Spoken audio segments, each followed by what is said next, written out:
The Love of Jesus. By C.H. Mackintosh.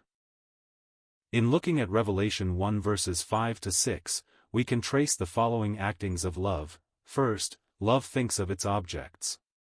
This marks the motive in operation to be unaffectedly pure, for when the heart regales itself by meditating on its object, it seeks not to be noticed, to be praised or exalted for thinking of its object. Its reward is found in the very thought itself, a reward, a pleasure with which nothing can compare. Secondly, love visits its object. It could not be content with merely thinking. The same principle that leads love to think with pleasure, induces it to visit its object, and, moreover, we can trace the same purity, elevation, and disinterestedness, in the visit as in the thought. It does not think upon its object in order to please or attract the attention of any one, neither does it visit in order to effect such ends. It has its own real, substantial enjoyment, both in thinking of and visiting its object. Thirdly, love suffers for its object. It rests not satisfied with merely thinking of, or visiting its object, it must suffer. In order to exhibit itself in all its reality and intensity, love must put itself to cost for its object.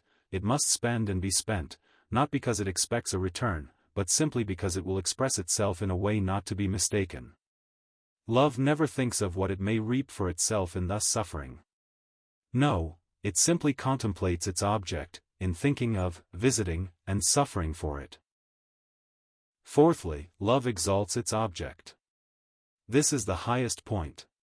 In the exaltation of its object, love sees the fruit of previous thought, visitation, and suffering. Hence, love feels exquisite happiness in exalting its object, for in so doing, it reaps the wished-for harvest. Let us now apply the above blessed characteristics of love to the Lord Jesus, and see how his love exhibited all of them. Did not he ponder in his own eternal mind his much-loved church before the foundation of the world? Yes, truly, his gracious eye surveyed us ere stars were seen above. Did he rest satisfied with merely thinking about us? No, he laid aside all his glory. He came down into this cold, heartless world, as into a vast quarry, from whence he hoped to hew out stones for the temple. He made his way down into this rough valley of ours, which had neither been eared nor sown. The dayspring from on high has visited us, but he did not rest satisfied with coming down to look at us in our misery and degradation. He determined to suffer for us, to groan, to bleed, to die for us. He has washed us in his own blood, which marks the intensity of his suffering for us. What, then, was all this for? Why those ineffable sufferings of Jesus? Why the groans and bloody sweat in the garden? Why the mysterious hour of profound darkness, together with the cry, "Why hast thou forsaken me?" Simply that the love of Jesus might exalt its object. And he has exalted his object, yea, to the highest point of elevation. He has made us kings and priests to God. Thus we have seen how the love of Jesus has thought of, visited, suffered for, and exalted its object. This is for our comfort. But then we should remember that if we love Jesus, we too will often like to think of him, to contemplate his grace, ponder over his perfections. Moreover, we will pay frequent visits to the secret of his sanctuary, not to gain a name as persons of much prayer, but simply to indulge the desires of our hearts after him, who is the fairest among 10,000, and altogether lovely. Again, we shall be ready to suffer for him, not in order to commend ourselves to our brethren as persons of great energy and zeal, but to express the high estimation in which we hold his blessed person.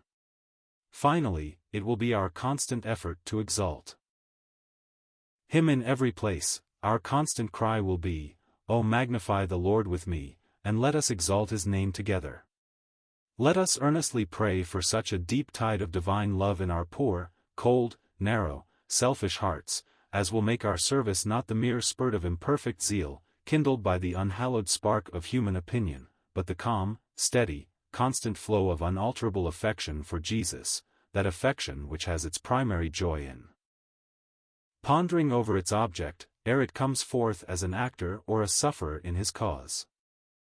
Come, saints, praise the Lamb, his mercies proclaim, and lift up your heads and sing of his name, his love to the church, which he purchased with blood, to make her his bride and the temple of God.